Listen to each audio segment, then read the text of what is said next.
दुनिया वालों, अब सावधान हो जाओ, क्योंकि अब है ना अमेरिका ने ऐसा वर्ल्ड वॉर छेड़ा है। डोनाल्ड ट्रंप जो अभी नए राष्ट्रपति बने हैं अमेरिका के, डोनाल्ड ट्रंप ट्रंप वो ट्रंप ऐसा बजा रहे हैं कि एक ट्रेड वार छेड़ दिया। उनको डरने की बात नहीं है, ट्रेड वार छेड़ा है। वो भी ऐसा कि बिना हथियार के, बिना गोला बारूद के, बिना हवाई हमलों के, ऐसा ट्रेड वार कि इंसान है ना वो अपने जो व्यवसायिक रिश्ते थे उसके, वो है ना काफी अब हद तक है ना बिगड़ जाएंगे। जो वहां पर वैश्विक बाजार पे इतना हमला होने वाला है कि जो नया टैरिफ लेकर आए हैं जो डोनाल्ड ट्रंप ट्रंप बोलूंगा उनको, क्यों ट्रंप रहे नहीं, ट्रंप कार्ड तो अब रहे नहीं। वो ऐसा इन्होंने ट्रंप कार्ड खेला है अपने सर्वोपरि अमेरिका। इन्होंने ये रखा है कि सर्वप्रथम अमेरिका, बाकी देश दुनिया बाद में। देश दुनिया को उन्होंने इस आधार पर नापा है कि हमें है ना अपने व्यवसाय जो नीतियां हैं वैसी बनानी है कि जो अमेरिका के लोग हैं वो और उनके हित, बस वो ठीक रहे, और बाकी देश दुनिया से हमें मतलब नहीं है। अब इन्होंने जो या वर्जन ये नीतियां देखी है अभी आपने कि भाई भारत के जो लोग वहां पर अप्रवासी हैं उनको अब निर्वासित कर दिया जा रहा है। अभी यहाँ पर 180 लगभग ये इतने आए, तो वो क्या है, वो भी उस हवाई जहाज से जो एयरफोर्स के हवाई जहाज है उनसे, उनको भी हथकड़ियाँ और पैरों में बेड़ियाँ बांध के भेजी गई हैं। जो इन्होंने वादे किए थे डोनाल्ड ट्रंप ने कि भाई मुझे ये सर्वप्रथम अमेरिका, बाकी देश दुनिया, बाकी बाद में। और यहाँ पर जो भी अप्रवासी रह रहे हैं, जो अवैध तरीके से रह रहे हैं नागरिक किसी और देश के, तो उनको निर्वासित कर दिया जाएगा, उनको बाहर भेज दिया जाएगा, उनके वापस देश भेज दिया जाएगा। उसी के आधार पर अब ये नई नीतियां अपना रहे हैं और नई नीतियों के अनुसार कार्य कर रहे हैं। अब इन्होंने जो नीति अपनाई नई टैरिफ की, आर्थिक तौर पर ये काफी भारत और देशों के लिहाज से तो ठीक नहीं है, लेकिन अमेरिका के लिहाज से काफी अच्छा है। उसकी अर्थव्यवस्था और सुदृढ़ होगी और उनके व्यवसायों को, जो इंडस्ट्री है, जो नवाचार है इंडस्ट्री, उनको काफी फायदा होगा। जो स्टार्टअप है, कंपनियां हैं, उनको काफी फायदा होगा। लेकिन ये है कि अपने फायदे के चक्कर में देश दुनिया के लोगों को है ना काफी जोखिम भरा ये नीति अपनाई है कि लोगों का ना अर्थव्यवस्था काफी बिगड़ने पर टाइम नहीं लगेगा।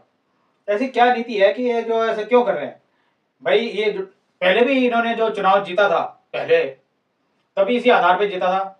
और इन्हें जो नीतियां करी थी वो ऐसी नीतियां करी थी कि ना उस दौरान काफी पसंद की गई थी, तभी ये इसमें सत्ता में आए थे।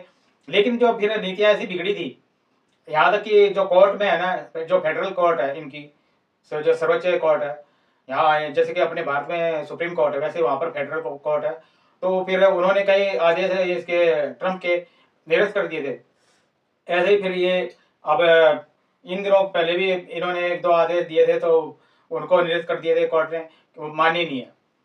लेकिन अब ये जो जो टैरिफ घोषित किया है वो ऐसा है कि अब यहाँ पर जो ये अपने कनाडा और मेक्सिको पर है ना 25% इन्होंने वो टैरिफ लगाने की बात करी है, और जो चाइना है वो वहां पर 10%। हालांकि चाइना के ऊपर इतना फर्क नहीं पड़ेगा क्योंकि वो अपने आप को स्टेबलिश कर चुका है हर तरह से, टेक्नोलॉजी के आधार पर, और साइंस और टेक्नोलॉजी और इंडस्ट्री और जनसंख्या तो चलो उसके नंबर 1 है पूरी दुनिया में। लेकिन जो जनसंख्या है वो भी ऐसी है कि है ना वो विकास की, ना कि विनाश की, ऐसी करके है। वो उसकी नीतियाँ ऐसी है कि उसको है ना हर तरह से उसका टक्कर दे रही है अमेरिका को, तो उसके ऊपर इतना फर्क नहीं पड़ेगा। लेकिन कनाडा और जो मेक्सिको है उसके ऊपर काफी फर्क पड़ेगा। मेक्सिको की जो ये नीति है वो वहां पर तुम्हें पता ही है कि वहां पर आर्थिक स्थिरता का नया दौर शुरू हो जाएगा जो वहां पर मेक्सिको में। और इसमें आपका सरकारों व उद्योगों को अपनी रणनीतियों पर फिर से सोचने को मजबूर कर देगी, क्योंकि जो आयात लागत का बढ़ना और आपूर्ति श्रृंखला में रुकावट और बहुराष्ट्रीय कारोबार में अनिश्चितता की लहर पैदा हो जाएगी। और जो उत्तरी अमेरिका ही तो है मेक्सिको, मेक्सिको में ही आता है, उत्तरी अमेरिका में ही मेक्सिको आता है। तो उत्तरी अमेरिका में काम करने वाले ऑटोमोटिव, इलेक्ट्रॉनिक्स और उपभोक्ता वस्तु बनाने वाली कंपनियों की लागत अब खास तौर पर बढ़ने वाली है और इसका असर उपभोक्ताओं पर पड़ सकता है। जब विदेशी प्रतिस्पर्धी कंपनियां बढ़े हुए शुल्क का सामना करती है, तब घरेलू कंपनियां भी अमूमन अपनी कीमतें बढ़ा देती है। माना जा रहा है कि नई टैरिफ के कारण अमेरिका में हर साल बिकने वाली करीब 1,06,00,000 कारों की कीमतों में $3,000 का इजाफा हो सकता है। इस नई टैरिफ का ये इतना फर्क पड़ जाता है। अब इसमें और जो है, अगर इस टैरिफ का असर अमेरिका की सीमाओं तक सीमित नहीं रहेगा, क्योंकि अमेरिका है ना, अब इससे जो उत्पादित वस्तुएं हैं वो बाहरी देशों में भी जाती है और बाहरी देशों से उत्पादित जो चीजें हैं वो अमेरिका में भी आती है। लेकिन अमेरिका जो है ना, यहाँ पर आयात करने वाले जो वो वस्तुएं हैं उसके ऊपर आयात शुल्क बढ़ा रहा है और जो निर्यात करने वाले वस्तुएं हैं उसके ऊपर निर्यात शुल्क घटा रहा है। तो जो ये नीतियां है वो इसकी काफी वो है खतरनाक, क्योंकि देखा जाए तो आयात निर्यात में है ना जो है ना समानांतर नहीं है। आयात का जो है शुल्क है वो बढ़ाकर दे रहा है कि इससे कि है ना फिर जो बाहर की वस्तुएं हैं यानी कि अन्य देशों की जो वस्तुएं आएंगी, वो जो प्रोडक्ट्स आएंगे वो फिर महंगे हो जाएंगे और महंगे होंगे तो फिर अमेरिका में कैसे बिकेंगे, ठीक है। और जो निर्यात करने वाली वस्तुएं हैं वो आसान वो कर रखी है कम कीमतों में। तो अपने अपने उत्पादों को बढ़ावा देने के लिए आयात पर तो महंगा शुल्क ज्यादा कर रखा है और निर्यात शुल्क को काफी महंगा मतलब सस्ता कर दिया। इससे ना प्रतिस्पर्धी जो अर्थव्यवस्था है काफी औरों के मुकाबले में है ना बहुत हावी पड़ जाएगी और देशों के में, क्योंकि फिर वो इतना सीधा टक्कर लेना मुश्किल हो जाता है जो कि विकसित देश नहीं है, विकासशील देश है। तो ये काफी नीति जो है ना अमेरिका की वो काफी बहुत ही झटका देने वाली है। यहाँ चीन का चर्चा भी करना जरूरी है। उसके लिए ना व्यापार युद्ध कोई नई बात नहीं है, हालांकि पहले भी इसने शुरुआत करी थी। उसने अपनी अमेरिका जो चीन है अपनी आर्थिक निर्भरता की कई हिस्सों में बांट दिया है। इसके कारण उसकी जीडीपी में आयात और निर्यात की हिस्सेदारी बेशक महज 37% रह गई है, जो 2000 के दशक की शुरुआत में 60% से ज्यादा था। बेशक नया अमेरिकी जो ये टैरिफ है उसे परेशान करेगा, पर वह पहले की तुलना में कहीं अधिक सुरक्षित है।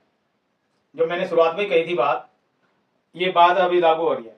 जहां तक विश्व अर्थव्यवस्था की बात है तो सवाल सिर्फ टैरिफ का नहीं बल्कि विश्वास का है। वर्षों की श्रम साध्य मेहनत से तैयार व्यापार समझौता जब नाजुक लगने लगता है, तब नियम आधारित वैश्विक अर्थव्यवस्था के अब ऐसे व्यवस्था में बदल जाने का खतरा बढ़ गया है, जहां आर्थिक गठबंधन आपसी लाभ के बजाय सियासी सनक से निर्धारित हो गए। अब सियासी सनक तो है और क्या है, ये सब अर्थव्यवस्था जो व्यापारिक वो रिश्ते निभेंगे वो राजनीतिक तौर पे निभेंगे, वो व्यापारिक कहा रिश्ते रहे।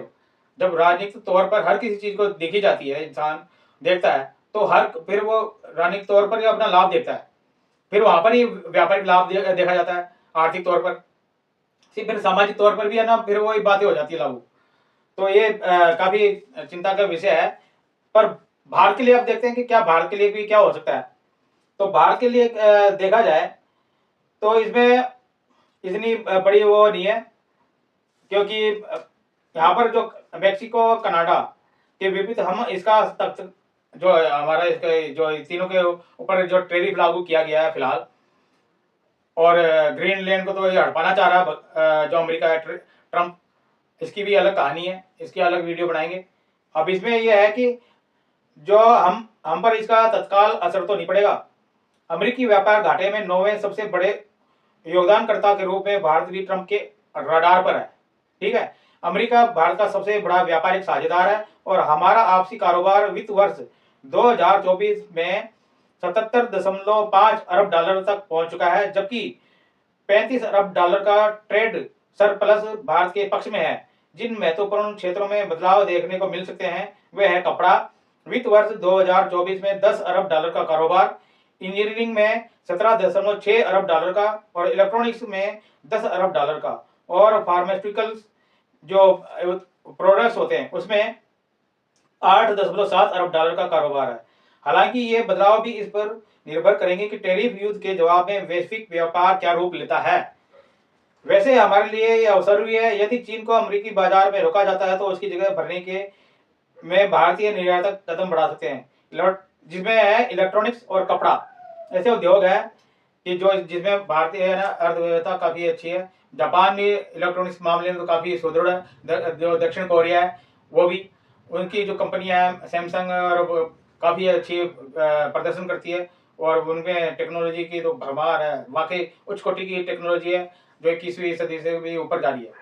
तो इसमें हमारा भी अब जो स्टार्टअप कंपनियां काफ़ी अच्छा योगदान कर रही है भारत का जो है, और काफ़ी टक्कर दे रही है।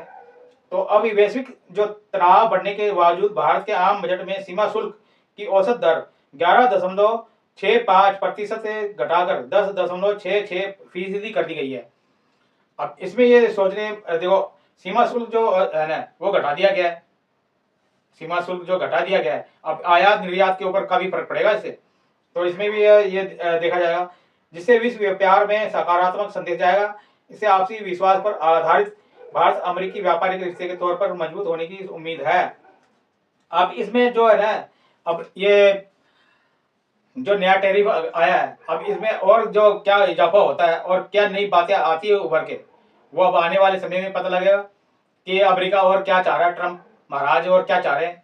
वैसे देखा जाए तो अब इसमें प्रधानमंत्री नरेंद्र मोदी की जो अब अमेरिकी यात्रा है उसके ऊपर निर्भर करेगा, और दो तीन चीज़ों पर ये ज़्यादा वो दबाव पड़ेगा।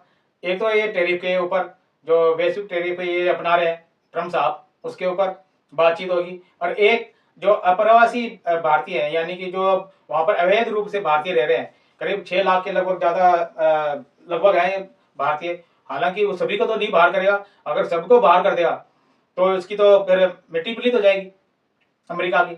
वो भी कैसे, क्योंकि जो भी सब है ना वे उसके ऊपर गए हुए हैं। कोई इंजीनियर है, कोई डॉक्टर है, कोई फार्मास्यूटिकल है, कोई वो वैसे नहीं है, सब टेक्निकली हैंड है। तो उसमें अब उसके सर आ जाएंगे तो अब देखो कितने वो उसमें फिर गैप पड़ जाएगा। भारत के वजह से नहीं, और देशों के भी वह कई गए हुए हैं वहाँ पर जो भारत अमेरिका में रह रहे हैं। अमेरिका में है ना काफ़ी, वहाँ से ज़्यादा मूल निवासियों से ज़्यादा अमेरिका में बाहरी निवासी रह रहे हैं। तो उसकी वजह से उसको सोच के काम करना पड़ेगा डोनाल्ड ट्रंप को कि भाई मैं जो कदम उठा रहा हूँ वो अमेरिका के हित में है या फिर अमेरिका के विरुद्ध। तो अभी फिलहाल तो वो देख रहा है अमेरिका अमेरिका कर रहा है। अधिकतर जो भी वहाँ पर वो है नेता, जो राष्ट्रपति हुए हैं, रोनाल्ड रेगन, बिल क्लिंटन, और ये जो बीच के और हुए हैं, तो उन्होंने अधिकतर वही अपनी नीतियाँ अपनाई है जो बाहरी देशों को अपने अधीन करना, चाहे व्यापारिक, आर्थिक, राजनीतिक या सैनिक सैनिक तौर पे भी। अब ये जो हवाई जहाजों से भेजा गया है ये सैनिक पर्पज से भेजा गया है कि बात या तो मान लो या फिर हम सीधे तौर पे सैनिक कार्रवाई भी कर सकते हैं। तो ये हवाई जहाज ऐसे नहीं भेजे गए, ये बहुत सोच समझ के भेजे गए हैं उनके फौजी जहाजों से, जो सैनिक जहाज है उनमें। तो और जो बेड़िया वगैरह ये लगा करके भाई आतंकवादी है क्या है, इसके ऊपर अलग कहानी बनेगी। ठीक है, आपको ये वीडियो कैसी लगी प्लीज़ लाइक शेयर सब्सक्राइब करना और बताना कमेंट में, और क्या है क्या नहीं है। ठीक है, ओके बाय, थैंक यू।